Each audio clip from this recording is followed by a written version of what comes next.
Secrets of the Federal Reserve by Eustace Mullins. Chapter 3, The Federal Reserve Act. Our financial system is a false one and a huge burden on the people. This act establishes the most gigantic trust on earth. Congressman Charles Augustus Lindbergh Sr. The speeches of Senator La Follette and Congressman Lindbergh became rallying points of opposition to the Aldrich Plan in 1912. They also aroused popular feeling against the money trust. Congressman Lindbergh said, on December 15, 1911, the government prosecutes other trusts, but supports the money trust. I have been waiting patiently for several years for an opportunity to expose the false money standard, and to show that the greatest of all favoritism is that extended by the government to the money trust.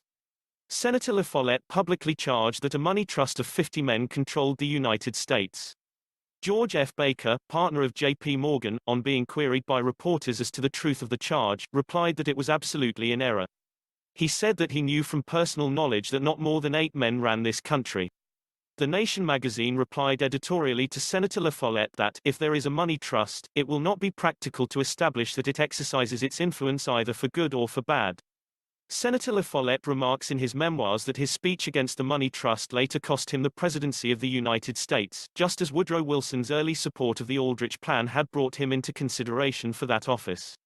Congress finally made a gesture to appease popular feeling by appointing a committee to investigate the control of money and credit in the United States.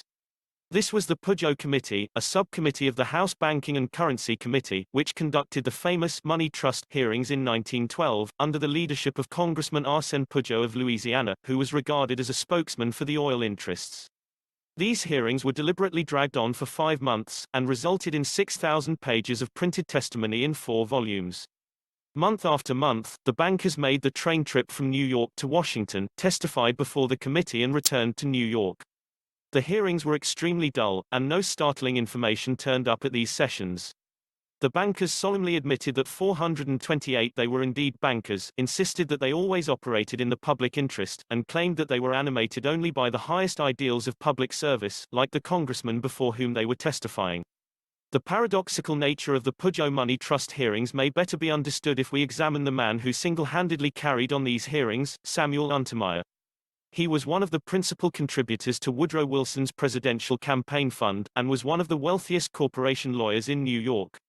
He states in his autobiography in Who's Who of 1926 that he once received a $775,000 fee for a single legal transaction, the successful merger of the Utah Copper Company and the Boston Consolidated and Nevada Company, a firm with a market value of $100 million. He refused to ask either Senator La Follette or Congressman Lindbergh to testify in the investigation which they alone had forced Congress to hold. As special counsel for the Pudgeot Committee, Untermyer ran the hearings as a one-man operation. The congressional members, including its chairman, Congressman Arsène Pudgeot, seemed to have been struck dumb from the commencement of the hearings to their conclusion. One of these silent servants of the public was Congressman James Burns, of South Carolina, representing Bernard Baruch's home district, who later achieved fame as Baruch's man, and was placed by Baruch in charge of the Office of War Mobilization during the Second World War. Although he was a specialist in such matters, Untermyer did not ask any of the bankers about the system of interlocking directorates through which they controlled industry. He did not go into international gold movements, which were known as a factor in money panics, or the international relationships between American bankers and European bankers. The international banking houses of Eugene Meyer, Lazard Frères, J&W Seligman, Ladenburg Thalmann, Speyer Brothers, M.M. Warburg, and the Rothschild brothers did not arouse Samuel Untermyer's curiosity, although it was well known in the New York financial world that all of these family banking houses either had branches or controlled subsidiary houses in Wall Street. When Jacob Schiff appeared before the Pudgeot Committee, Mr. Untermyer's adroit questioning allowed Mr. Schiff to talk for many minutes without revealing any information about the operations of the banking house of Kuhn Loeb Company, of which he was senior partner, and which Senator Robert L. Owen had identified as the representative of the European Rothschilds in the United States. The aging J.P. Morgan, who had only a few more months to live, appeared before the committee to justify his decades of international financial deals. He stated for Mr. Untermyer's edification that money is a commodity. This was a favorite ploy of the money creators, as they wished to make the public believe that the creation of money was a natural occurrence akin to the growing of a field of corn, although it was actually a bounty conferred upon the bankers by governments over which they had gained control. J.P. Morgan also told the Peugeot committee that, in making a loan, he seriously considered only one factor, a man's character. Even the man's ability to repay the loan, or his collateral, were of little importance. This astonishing observation startled even the blasé members of the committee. The farce of the Peugeot committee ended without a single well-known opponent of the money creators being allowed to appear or testify. As far as Samuel Untermeyer was concerned, Senator La Follette and Congressman Charles Augustus Lindbergh had never existed. Nevertheless, these congressmen had managed to convince the people of the United States that the New York bankers did have a monopoly on the nation's money and credit. At the close of the hearings, the bankers and their subsidized newspapers claimed that the only way to break this monopoly was to enact the banking and currency legislation now being proposed to Congress, a bill which would be passed a year later as the Federal Reserve Act. The press seriously demanded that the New York banking monopoly be broken by turning over the administration of the new banking system to the most knowledgeable banker of them all, Paul Warburg. The presidential campaign of 1912 records one of the more interesting political upsets in American history. The incumbent, William Howard Taft, was a popular president, and the Republicans, in a period of general prosperity, were firmly in control of the government through a Republican majority in both houses.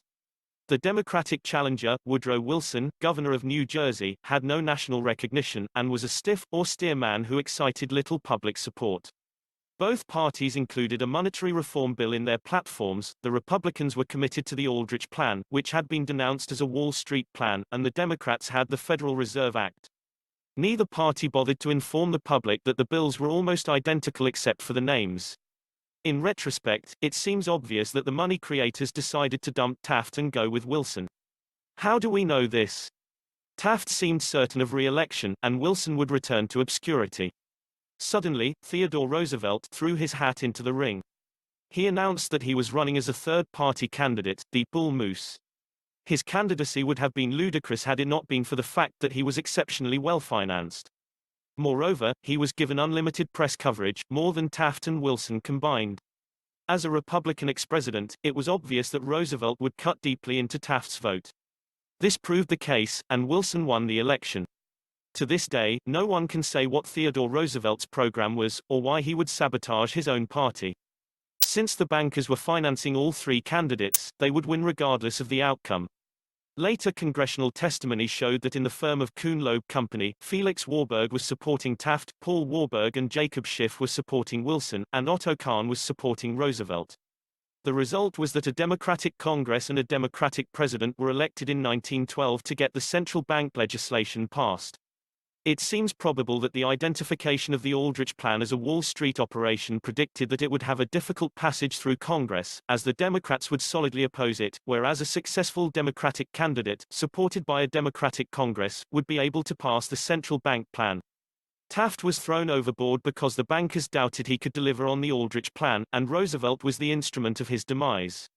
The final electoral vote in 1912 was Wilson 409, Roosevelt 167, and Taft 15. To further confuse the American people and blind them to the real purpose of the proposed Federal Reserve Act, the architects of the Aldrich Plan, powerful Nelson Aldrich, although no longer a senator, and Frank Vanderlip, president of the National City Bank, set up a hue and cry against the bill. They gave interviews whenever they could find an audience denouncing the proposed Federal Reserve Act as inimical to banking and to good government. The bugaboo of inflation was raised because of the Act's provisions for printing Federal Reserve notes. The Nation, on October 23, 1913, pointed out, Mr. Aldrich himself raised a hue and cry over the issue of government fiat money, that is, money issued without gold or bullion back of it, although a bill to do precisely that had been passed in 1908 with his own name as author, and he knew besides, that the government had nothing to do with it, that the Federal Reserve Board would have full charge of the issuing of such monies.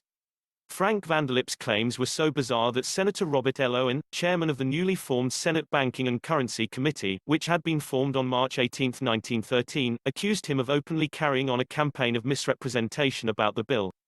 The interests of the public, Sir Carter Glass claimed in a speech on September 10, 1913 to Congress, would be protected by an advisory council of bankers.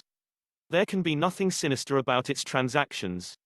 Meeting with it at least 4 times a year will be a bankers' advisory council representing every regional reserve district in the system.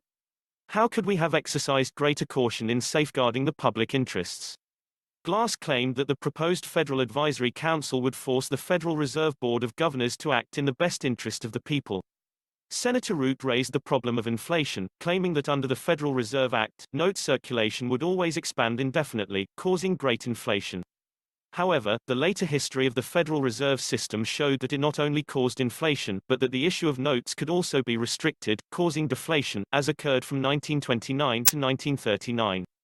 431 of the critics of the proposed decentralized system was a lawyer from Cleveland, Ohio, Alfred Crozier. Crozier was called to testify for the Senate committee because he had written a provocative book in 1912, U.S. Money versus Corporation Currency. He attacked the Aldrich-Vreeland Act of 1908 as a Wall Street instrument, and he pointed out that when our government had to issue money based on privately owned securities, we were no longer a free nation. Crozier testified before the Senate committee that it should prohibit the granting or calling in of loans for the purpose of influencing quotation prices of securities and the contracting of loans or increasing interest rates in concert by the banks to influence public opinion or the action of any legislative body.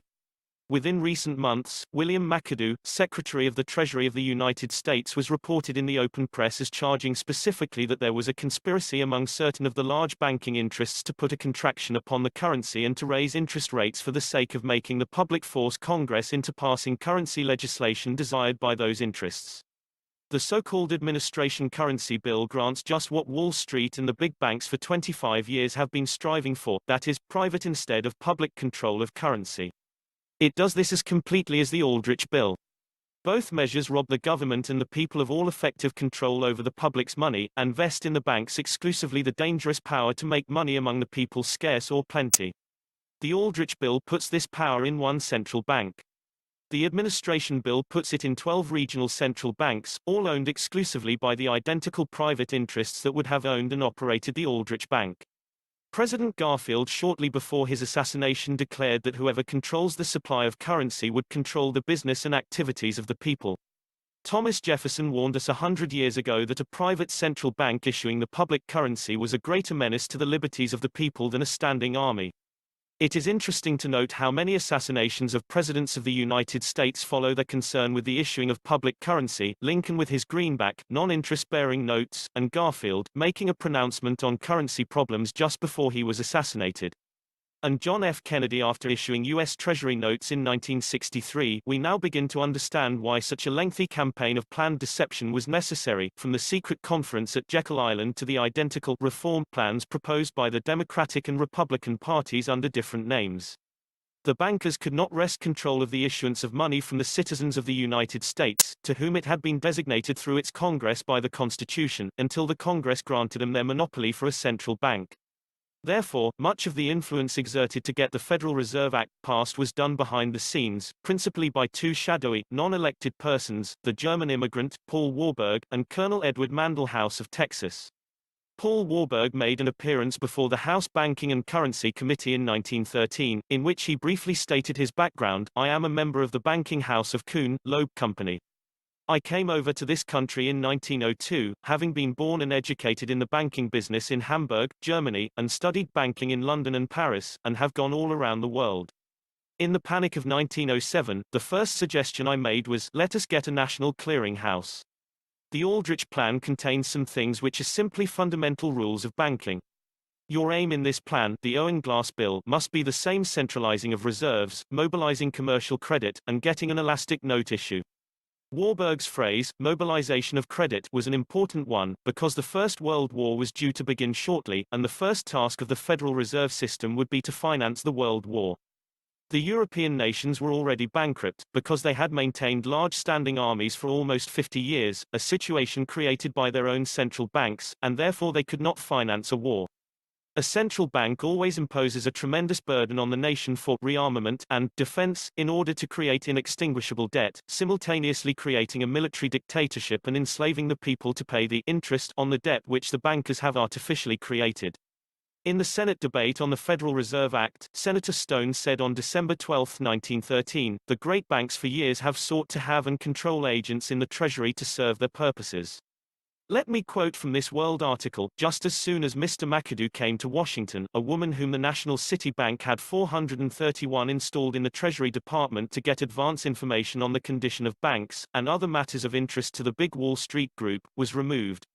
Immediately the Secretary and the Assistant Secretary, John Skelton Williams, were criticized severely by the agents of the Wall Street group.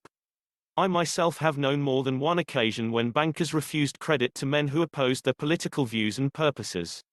When Senator Aldrich and others were going around the country exploiting this scheme, the big banks of New York and Chicago were engaged in 21 raising a munificent fund to bolster up the Aldrich propaganda. I have been told by bankers of my own state that contributions to this exploitation fund had been demanded of them and that they had contributed because they were afraid of being blacklisted or boycotted. There are bankers of this country who are enemies of the public welfare. In the past, a few great banks have followed policies and projects that have paralyzed the industrial energies of the country to perpetuate their tremendous power over the financial and business industries of America. Carter Glass states in his autobiography that he was summoned by Woodrow Wilson to the White House, and that Wilson told him he intended to make the reserve notes obligations of the United States. Glass says, "I was for an instant speechless. I remonstrated. There is not any government obligation here, Mr. President." Wilson said he had had to compromise on this point in order to save the bill. The term compromise on this point came directly from Paul Warburg. Colonel Elisha Ely Garrison, in Roosevelt, Wilson and the Federal Reserve Law wrote, in 1911, Lawrence Abbott, Mr. Roosevelt's private officer at the Outlook, handed me a copy of the so-called Aldrich Plan for currency reform. I said, I could not believe that Mr. Warburg was the author. This plan is nothing more than the Aldrich-Vreeland legislation which provided for currency issue against securities. Warburg knows that as well as I do. I am going to see him at once and ask him about it. All right, the truth. Yes, I wrote it, he said. Why? I asked. It was a compromise, answered Warburg. 13 Garrison says that Warburg wrote him on February 8, 1912. I have no doubt that at the end of a thorough discussion, either you will see it my way or I will see it yours, but I hope you will see it mine. This was another famous Warburg saying when he secretly lobbied congressmen to support his interest, the veiled threat that they should see it his way. Those who did not found large sums contributed to their opponents at the next elections, and usually went down in defeat. Colonel Garrison, an agent of Brown Brothers bankers, later Brown Brothers Harriman, had entree everywhere in the financial community. He writes of Colonel House, Col. House agreed entirely with the early writing of Mr. Warburg. Page 337, he quotes Colonel House, I am also suggesting that the Central Board be increased from 4 members to 5 and their terms lengthened from 8 to 10 years. This would give stability and would take away the power of a president to change the personnel of the board during a single term of office. House's phrase, take away the power of a president, is significant, because later presidents found themselves helpless to change the direction of the government because they did not have the power to change the composition of the Federal Reserve Board to attain a majority on it during that president's term of office. Garrison also wrote in this book, Paul Warburg is the man who got the Federal Reserve Act together after the Aldrich Plan aroused such nationwide resentment and opposition. The mastermind of both plans was Baron Alfred Rothschild of London. Colonel Edward Mandell House was referred to by Rabbi Stephen Wise in his autobiography, Challenging Years, as the unofficial Secretary of State. House noted that he and Wilson knew that in passing the Federal Reserve Act, they had created an instrument more powerful than the Supreme Court.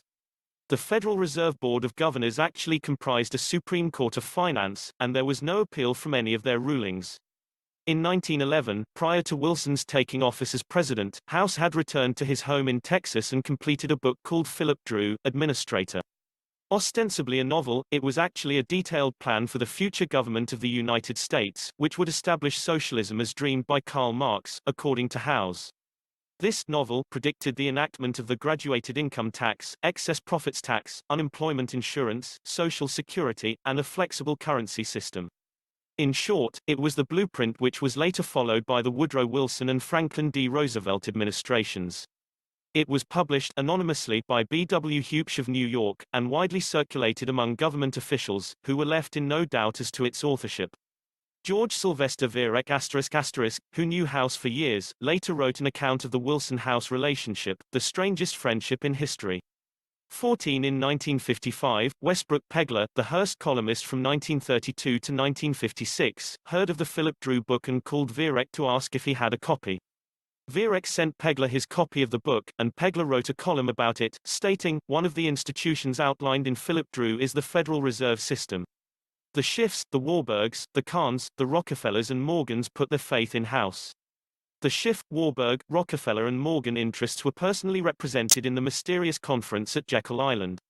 Frankfurter landed on the Harvard Law faculty, thanks to a financial contribution to Harvard by Felix Warburg and Paul Warburg, and so we got Alger and Donald Hiss, Lee Pressman, Harry Dexter White and many other protégés of Little Weenie. House's openly socialistic views were forthrightly expressed in Philip Drew, Administrator, on pages 57 to 58. House wrote, in a direct and forceful manner, he pointed out that our civilization was fundamentally wrong, inasmuch, among other things, as it restricted efficiency, that if society were properly organized, there would be none who were not sufficiently clothed and fed.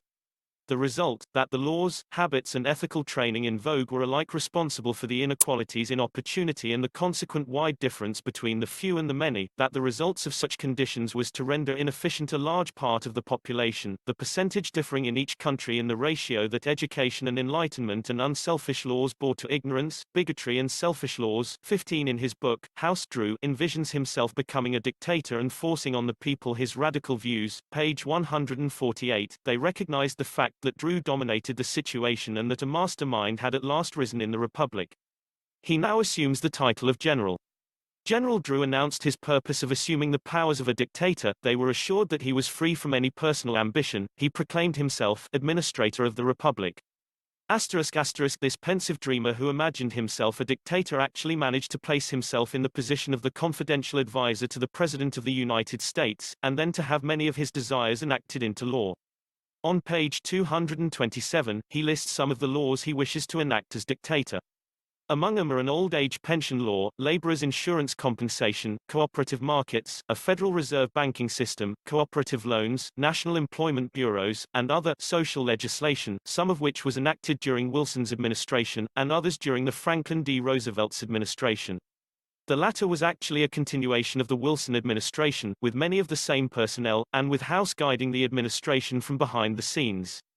Like most of the behind-the-scenes operators in this book, Colonel Edward Mandell House had the obligatory London connection. Originally a Dutch family, his ancestors had lived in England for 300 years, after which his father settled in Texas, where he made a fortune in blockade running during the Civil War, shipping cotton and other contraband to his British connections, including the Rothschilds, and bringing back supplies for the beleaguered Texans. The senior House, not trusting the volatile Texas situation, prudently deposited all his profits from his blockade running in gold with Baring Banking House in London. At the close of the Civil War, he was one of the wealthiest men in Texas. He named his son Mandell after one of his merchant associates. According to Arthur Howden Smith, when House's father died in 1880, his estate was distributed among his sons as follows: Thomas William got the banking business, John, the sugar plantation, and Edward M. the cotton plantations, which brought him an income of $20,000 a year. 16 At the age of 12, the young Edward Mandell House had brain fever, and was later further crippled by sunstroke. He was a semi-invalid, and his ailments gave him an odd oriental appearance. He never entered any profession, but used his father's money to become the kingmaker of Texas politics, successively electing 5 governors from 1893 to 1911. In 1911 he began to support Wilson for president, and threw the crucial Texas delegation to him which ensured his nomination. House met Wilson for the first time at the Hotel Gotham, May 31, 1912. In The Strangest Friendship in History, Woodrow Wilson and Colonel House, by George Sylvester Viereck, Viereck writes, "What, I asked House, cemented your friendship? The identity of our temperaments and our public policies," answered House. "What was your purpose and his?" "To translate into legislation certain liberal and progressive ideas." 17 House told Viereck that when he went to Wilson at the White House, he handed him $35,000. This was exceeded only by the $50,000 which Bernard Baruch had given Wilson. The successful enactment of House's programs did not escape the notice of other Wilson associates. In Volume 1, page 157 of the Intimate Papers of Colonel House, House notes, cabinet members like Mr. Lane and Mr. Bryan commented upon the influence of Drew with the president. "All that the book has said should be," wrote Lane, "comes about. The president comes to Philip Drew. In the end, 18 House recorded some of his efforts on behalf of the Federal Reserve Act in the intimate papers of Colonel House, December 19, 1912. I talked with Paul Warburg over the phone concerning currency reform.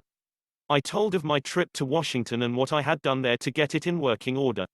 I told him that the Senate and the congressmen seemed anxious to do what he desired, and that President-elect Wilson thought straight concerning the issue. 19 Thus we have Warburg's agent in Washington, Colonel House, assuring him that the Senate and congressmen will do what he desires, and that the President-elect thought straight concerning the issue. In this context, representative government seems to have ceased to exist. House continues in his papers, March 13, 1913. Warburg and I had an intimate discussion concerning currency reform. March 27, 1913. Mr. J.P. Morgan Jr. and Mr. Denny of his firm came promptly at 5. McAdoo came about 10 minutes afterward. Morgan had a currency plan already printed. I suggested he have it typewritten, so it would not seem too prearranged, and send it to Wilson and myself today. July 23, 1913. I tried to show Mayor Quincy, of Boston, the folly of the Eastern bankers taking an antagonistic attitude towards the currency bill. I explained to Major Henry Higginson * with what care the bill had been framed. Just before he arrived, I had finished a review by Professor Sprague of Harvard of Paul Warburg's criticism of the Glass-Owen bill, and will transmit it to Washington tomorrow. Every banker known to Warburg, who knows the subject practically, has been called up about the making of the bill. October 13, 1913. Paul Warburg was my first caller today.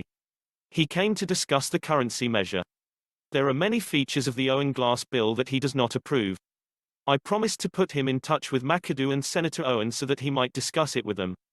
November 17, 1913. Paul Warburg telephoned about his trip to Washington. Later, he and Mr. Jacob Schiff came over for a few minutes. Warburg did most of the talking. He had a new suggestion in regard to grouping the regular reserve banks so as to get the units welded together and in easier touch with the Federal Reserve Board. George Sylvester Viereck in The Strangest Friendship in History, Woodrow Wilson and Colonel House wrote, "The Schiffs, the Warburgs, the Kahns, the Rockefellers, the Morgans put their faith in House." When the Federal Reserve legislation at last assumed definite shape, House was the intermediary between the White House and the financiers. 20 on page 45, Viereck notes, Col. House looks upon the reform of the monetary system as the crowning internal achievement of the Wilson administration. 21 The Glass Bill, the House version of the final Federal Reserve Act, had passed the House on September 18, 1913 by 287 to 85. On December 19, 1913, the Senate passed their version by a vote of 54 to 34. More than 40 important differences in the House and Senate versions remained to be settled, and the opponents of the bill in both houses of Congress were led to believe that many weeks would yet elapse before the conference bill would be ready for consideration. The congressmen prepared to leave Washington for the annual Christmas recess, assured that the conference bill would not be brought up until the following year. Now the money creators prepared and executed the most brilliant stroke of their plan. In a single day, they ironed out all 40 of the disputed passages in the bill and quickly brought it to a vote. On Monday, December 22, 1913, the bill was passed by the House 282 to 60 and the Senate 43 to 23. On December 21, 1913, the New York Times commented editorially on the act, "New York will be on a firmer basis of financial growth, and we shall soon see her as the money center of the world." The New York Times reported on the front page, Monday, December 22, 1913 in headlines, "Money Bill may be law today." Conferees had adjusted nearly all differences at 1:30 this morning. No deposit guarantees. Senate yields on this point but puts through many other changes, with almost unprecedented speed. The conference to adjust the House and Senate differences on the currency bill practically completed its labors early this morning. On Saturday, the conferees did little more than dispose of the preliminaries, leaving 40 essential differences to be thrashed out Sunday. No other legislation of importance will be taken up in either House of Congress this week. Members of both houses are already preparing to leave Washington. Unprecedented speed, says the New York Times. One sees the fine hand of Paul Warburg in this final strategy. Some of the bill's most vocal critics had already left Washington. It was a long-standing political courtesy that important legislation would not be acted upon during the week before Christmas, but this tradition was rudely shattered in order to perpetrate the Federal Reserve Act on the American people. The Times buried a brief quote from Congressman Lindbergh that the bill would establish the most gigantic trust on earth, and quoted Representative Guernsey of Maine, a Republican on the House Banking and Currency Committee, that this is an inflation bill, the only question being the extent of the inflation. Congressman Lindbergh said on that historic day, to the House, "This act establishes the most gigantic trust on earth. When the president signs this bill, the invisible government by the monetary power will be legalized. The people may not know it immediately, but the day of reckoning is only a few years removed. The trusts will soon realize that they have gone too far even for their own good. The people must make a declaration of independence to relieve themselves from the monetary power. This they will be able to do by taking control of Congress. Wall Streeters could not cheat us if you senators and representatives did not make a humbug of Congress. If we had a people's Congress, there would be stability. The greatest crime of Congress is its currency system. The worst legislative crime of the ages is perpetrated by this banking bill. The caucus and the party bosses have again operated and prevented the people from getting the benefit of their own government. The December 23, 1913 New York Times editorially commented, in contrast to Congressman Lindbergh's criticism of the bill, the banking and currency bill became better and sounder every time it was sent from one end of the Capitol to the other. Congress worked under public supervision in making the bill. By public supervision, the Times apparently meant Paul Warburg, who for several days had maintained a small office in the Capitol building, where he directed the successful pre-Christmas campaign to pass the bill, and where senators and congressmen came hourly at his bidding to carry out his strategy. The unprecedented speed with which the Federal Reserve Act had been passed by Congress during what became known as the Christmas Massacre had one unforeseen aspect. Woodrow Wilson was taken unaware, as he, like many others, had been assured the bill would not come up for a vote until after Christmas. Now he refused to sign it, because he objected to the provisions for the selection of Class B directors. William L. White relates in his biography of Bernard Baruch that Baruch, a principal contributor to Wilson's campaign fund, was stunned when he was informed that Wilson refused to sign the bill.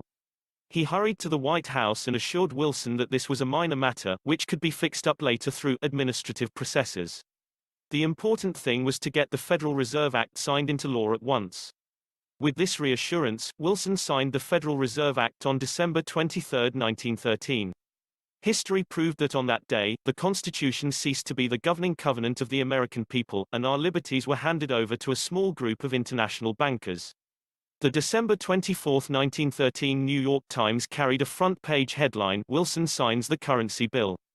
Below it, also in capital letters, were two further headlines, "Prosperity to be free" and "Will help every class." Who could object to any law which provided benefits to everyone? The Times described the festive atmosphere while Wilson's family and government officials watched him sign the bill.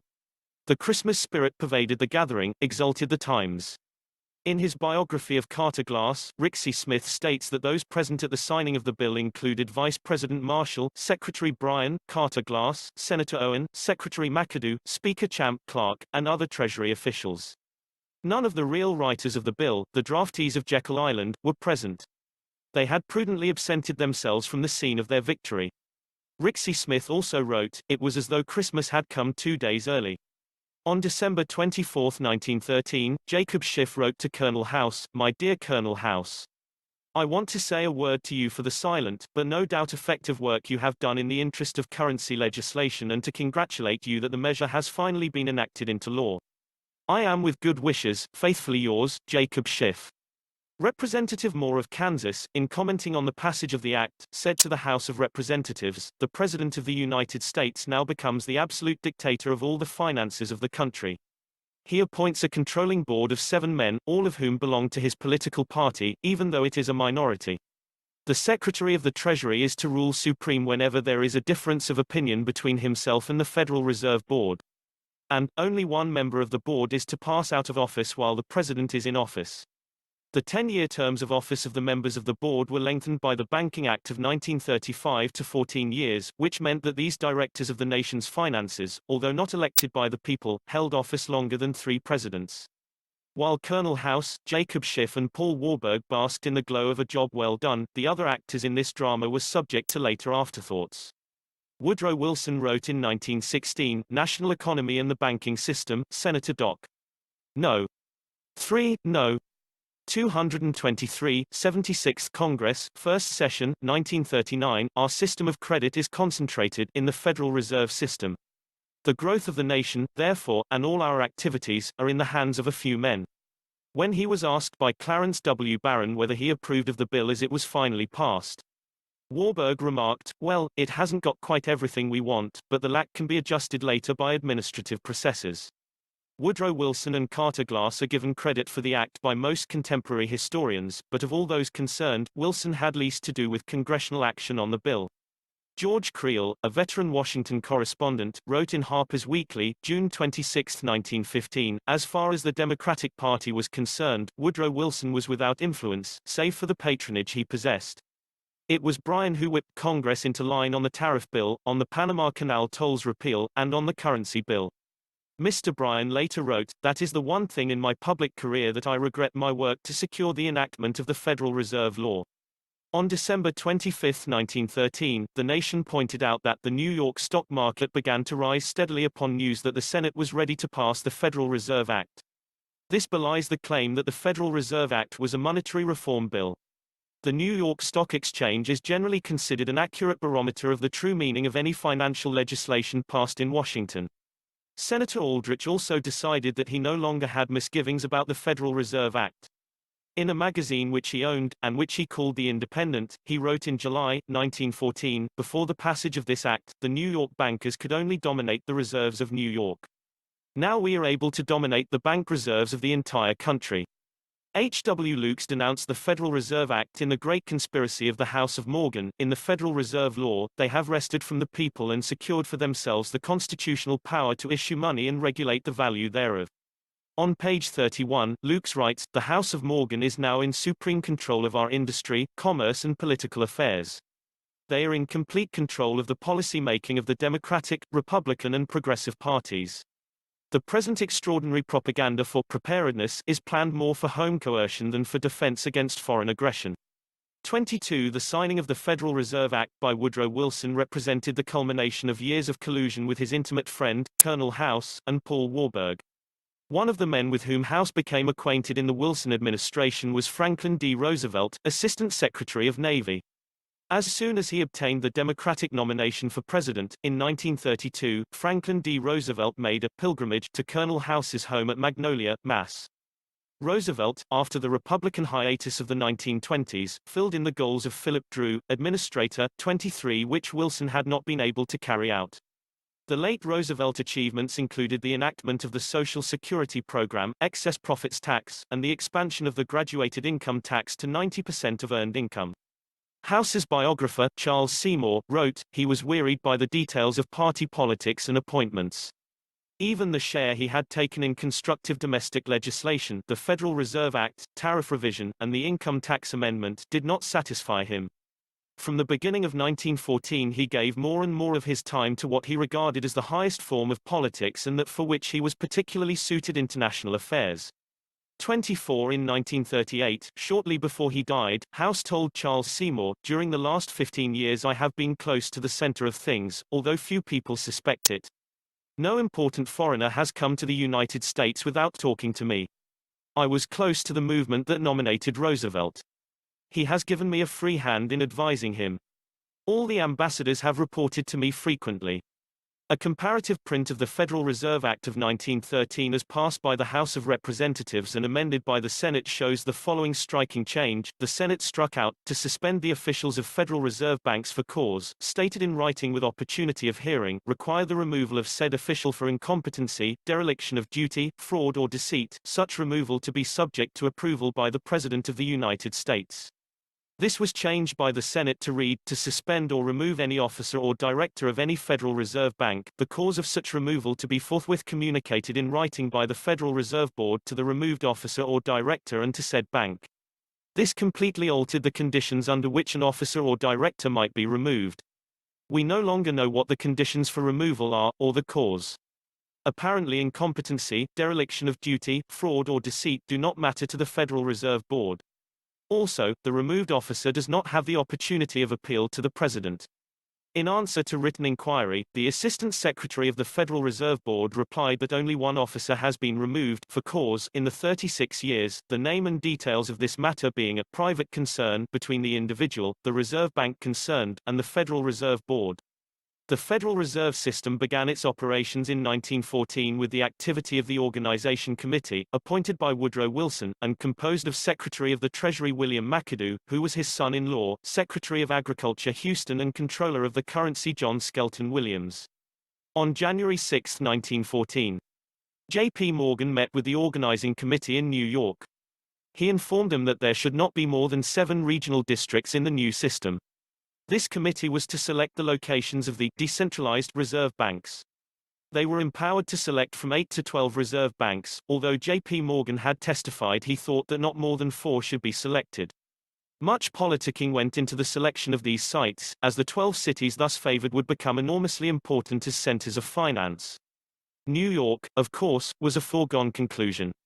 Richmond was the next selection, as a payoff to Carter Glass and Woodrow Wilson, the 2 Virginians who had been given political credit for the Federal Reserve Act.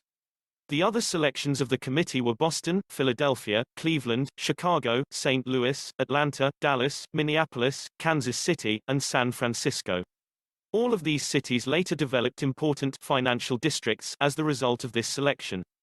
These local battles, however, paled in view of the complete dominance of the Federal Reserve Bank of New York in the system.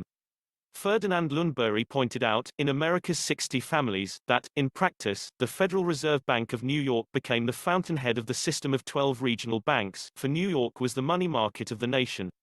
The other 11 banks were so many expensive mausoleums erected to salve the local pride and quell the Jacksonian fears of the hinterland. Benjamin Strong, president of the Bankers Trust, J.P. Morgan, was selected as the first governor of the New York Federal Reserve Bank. Adept in high finance, Strong for many years manipulated the country's monetary system at the discretion of directors representing the leading New York banks.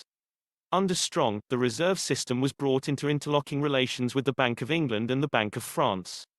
Benjamin Strong held his position as governor of the Federal Reserve Bank of New York until his sudden death in 1928, during a congressional investigation of the secret meetings between reserve governors and heads of European central banks which brought on the Great Depression of 1929–31. 25 Strong had married the daughter of the president of Bankers Trust, which brought him into the line of succession in the dynastic intrigues which play such an important role in the world of high finance. He also had been a member of the original Jekyll Island Group, the first name club, and was thus qualified for the highest position in the Federal Reserve System, as the governor of the Federal Reserve Bank of New York which dominated the entire system.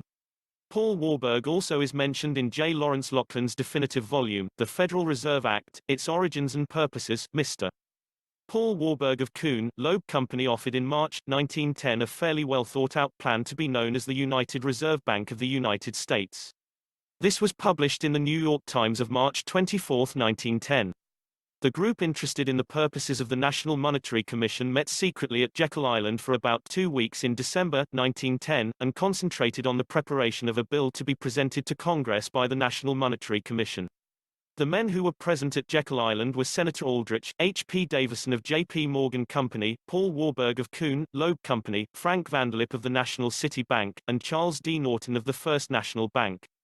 No doubt the ablest banking mind in the group was that of Mr. Warburg, who had had a European banking training. Senator Aldrich had no special training in banking. 26 A mention of Paul Warburg, written by Harold Kellick, and titled, Warburg the Revolutionist, appeared in the Century magazine, May, 1915. Kellick writes, he imposed his ideas on a nation of 100 million people. Without Mr. Warburg there would have been no Federal Reserve Act. The banking house of Warburg and Warburg in Hamburg has always been strictly a family business. None but a Warburg has been eligible for it, but all Warburgs have been born into it. In 1895 he married the daughter of the late Solomon Loeb of Kuhn Loeb Company. He became a member of Kuhn Loeb Company in 1902. Mr. Warburg's salary from his private business has been approximately $500,000 a year. Mr. Warburg's motives had been purely those of patriotic self-sacrifice. The true purposes of the Federal Reserve Act soon began to disillusion many who had at first believed in its claims. W. H. Allen wrote in Moody's Magazine, 1916, the purpose of the Federal Reserve Act was to prevent concentration of money in the New York banks by making it profitable for country bankers to use their funds at home, but the movement of currency shows that the New York banks gained from the interior in every month except December, 1915, since the act went into effect. The stabilization of rates has taken place in New York alone. In other parts, high rates continue. The act, which was to deprive Wall Street of its funds for speculation, has really given the bulls and the bears such a supply as they have never had before. The truth is that far from having clogged the channel to Wall Street, as Mr. Glass so confidently boasted, it actually widened the old channels and opened up two new ones. The first of these leads directly to Washington and gives Wall Street a string on all the surplus cash in the United States Treasury. Besides, in the power to issue banknote currency, it furnishes an inexhaustible supply of credit money. The second channel leads to the great central banks of Europe, whereby, through the sale of acceptances, virtually guaranteed by the United States government, Wall Street is granted immunity from foreign demands for gold which have precipitated every great crisis in our history. For many years, there has been considerable mystery about who actually owns the stock of the Federal Reserve banks. Congressman Wright Patman, leading critic of the system, tried to find out who the stockholders were. The stock in the original 12 regional Federal Reserve banks was purchased by national banks in those 12 regions. Because the Federal Reserve Bank of New York was to set the interest rates and direct open market operations, thus controlling the daily supply and price of money throughout the United States, it is the stockholders of that bank who are the real directors of the entire system. For the first time, it can be revealed who those stockholders are. This writer has the original organization certificates of the 12 Federal Reserve banks, giving the ownership of shares by the national banks in each district. The Federal Reserve Bank of New York issued 203,053 shares, and, as filed with the Comptroller of the Currency May 19, 1914, the large New York City banks took more than half of the outstanding shares. The Rockefeller-Kuhn-Loeb-controlled National City Bank took the largest number of shares of any bank, 30,000 shares. J.P. Morgan's First National Bank took 15,000 shares. When these two banks merged in 1955, they owned in one block almost one-fourth of the shares in the Federal Reserve Bank of New York, which controlled the entire system, and thus they could name Paul Volcker or anyone else they chose to be chairman of the Federal Reserve Board of Governors. Chase National Bank took 6,000 shares. The Marine Nation Bank of Buffalo, later known as Marine Midland, took 6,000 shares. This bank was owned by the Shirlkoff family, which controlled Niagara Power Company and other large interests. National Bank of Commerce of New York City took 21,000 shares. The shareholders of these banks which own the stock of the Federal Reserve Bank of New York are the people who have controlled our political and economic destinies since 1914. They are the Rothschilds of Europe, Lazard Frères, Eugene Meyer, Kuhn-Loeb Company, Warburg Company, Lehman Brothers, Goldman Sachs, the Rockefeller family, and the J.P. Morgan interests. These interests have merged and consolidated in recent years, so that the control is much more concentrated. National Bank of Commerce is now Morgan Guaranty Trust Company. Lehman Brothers has merged with Kuhn-Loeb Company, First National Bank has merged with the National City Bank, and in the other 11 Federal Reserve districts, these same shareholders indirectly own or control shares in those banks, with the other shares owned by the leading families in those areas who own or control the principal industries in these regions. The local families set up regional councils, on orders from New York, of such groups as the Council on Foreign Relations, the Trilateral Commission, and other instruments of control devised by the masters. They finance and control political developments in their area, name candidates, and are seldom successfully opposed in their plans. With the setting up of the 12 financial districts through the Federal Reserve Banks, the traditional division of the United States into the 48 states was overthrown, and we entered the era of regionalism, or 12 regions which had no relation to the traditional state boundaries. These developments following the passing of the Federal Reserve Act proved every one of the allegations Thomas Jefferson had made against a central bank in 1791, that the subscribers to the Federal Reserve Bank stock had formed a corporation, whose stock could be and was held by aliens, that this stock would be transmitted to a certain line of successors, that it would be placed beyond forfeiture and this cheat, that they would receive a monopoly of banking, which was against the laws of monopoly, and that they now had the power to make laws, paramount to the laws of the states. No state legislature can countermand any of the laws laid down by the Federal Reserve Board of Governors for the benefit of their private stockholders. This board issues laws as to what the interest rate shall be, what the quantity of money shall be and what the price of money shall be. All of these powers abrogate the powers of the state legislatures and their responsibility to the citizens of those states. The New York Times stated that the Federal Reserve banks would be ready for business on August 1, 1914, but they actually began operations on November 16, 1914. At that time, the total assets were listed at $143 million, from the sale of shares in the Federal Reserve banks to stockholders of the national banks which subscribed to it. The actual part of this $143 million which was paid in for these shares remains shrouded in mystery. Some historians believe that the shareholders only paid about half of the amount in cash, others believe that they paid in no cash at all, but merely sent in checks which they drew on the national banks which they owned. This seems most likely, that from the very outset, the Federal Reserve operations were paper issued against paper, that bookkeeping entries comprised the only values which changed hands. The men whom President Woodrow Wilson chose to make up the first Federal Reserve Board of Governors were men drawn from the banking group. He had been nominated for the presidency by the Democratic Party, which had claimed to represent the common man against the vested interests. According to Wilson himself, he was allowed to choose only one man for the Federal Reserve Board. The others were chosen by the New York bankers. Wilson's choice was Thomas D. Jones, a trustee of Princeton and director of International Harvester and other corporations.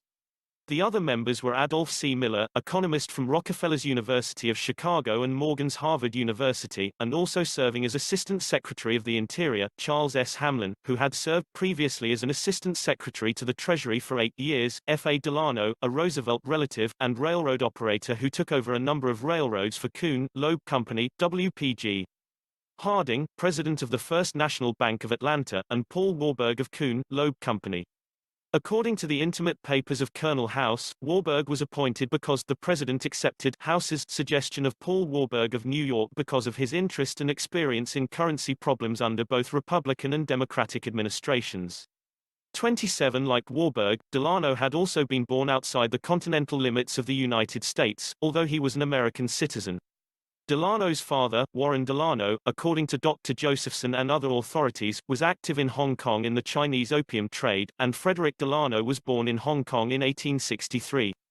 In The Money Power of Europe, Paul Emden writes that the Warburgs reached their outstanding eminence during the last 20 years of the past century, simultaneously with the growth of Kuhn, Loeb Company in New York, with whom they stood in a personal union and family relationship. Paul Warburg with magnificent success carried through in 1913 the reorganization of the American banking system, at which he had with Senator Aldrich been working since 1911, and thus most thoroughly consolidated the currency and finances of the United States. 28 The New York Times 29 Despite his retirement from Kuhn, Loeb Company in May of 1914 to serve on the Federal Reserve Board of Governors, Warburg was asked to appear before a Senate subcommittee in June of 1914 and answer some questions about his behind-the-scenes role in getting the Federal Reserve Act through Congress. This might have meant some questions about the secret conference in Jekyll Island, and Warburg refused to appear. On July 7, 1914 he wrote a letter to G.M. Hitchcock, chairman of the Senate Banking and Currency Committee, stating that it might impair his usefulness on the board if he were required to answer any questions, and that he would therefore withdraw his name. It seemed that Warburg was prepared to bluff the Senate committee into confirming him without any questions asked. On July 10, 1914, the New York Times defended Warburg on the editorial page and denounced the senatorial inquisition.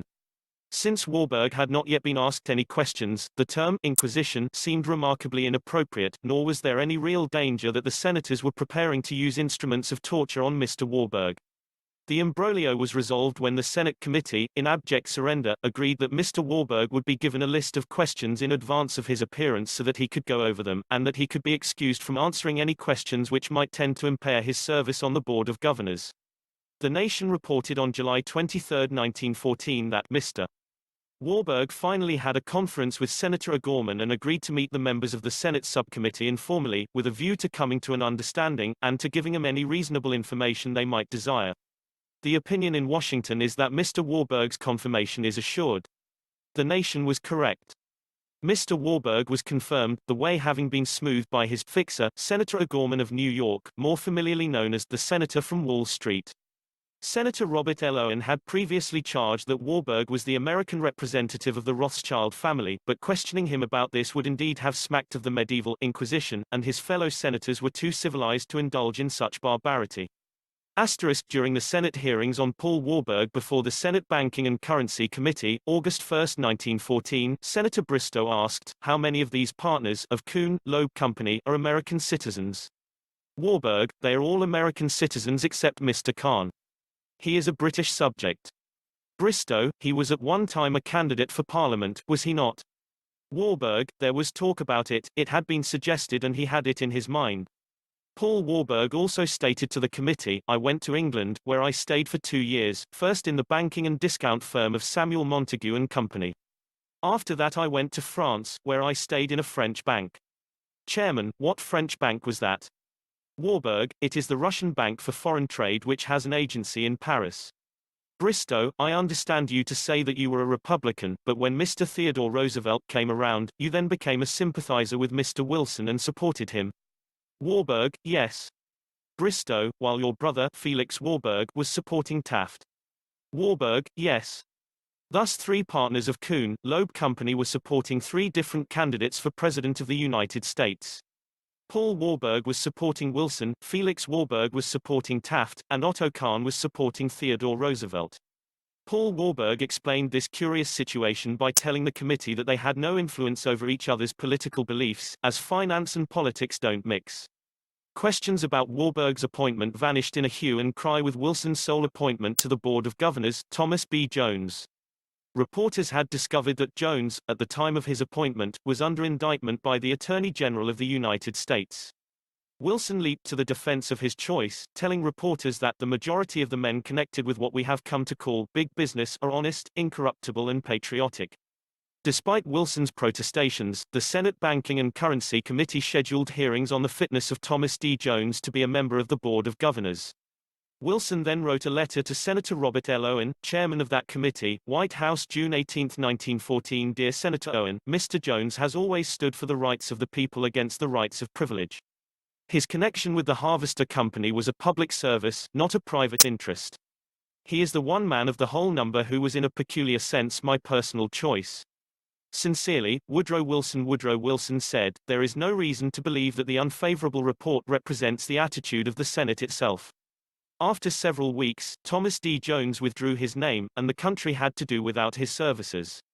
The other members of the first Board of Governors were Secretary of the Treasury, William McAdoo, Wilson's son-in-law, and President of the Hudson-Manhattan Railroad, a Kuhn, Loeb Company-controlled enterprise, and Controller of the Currency John Skelton Williams.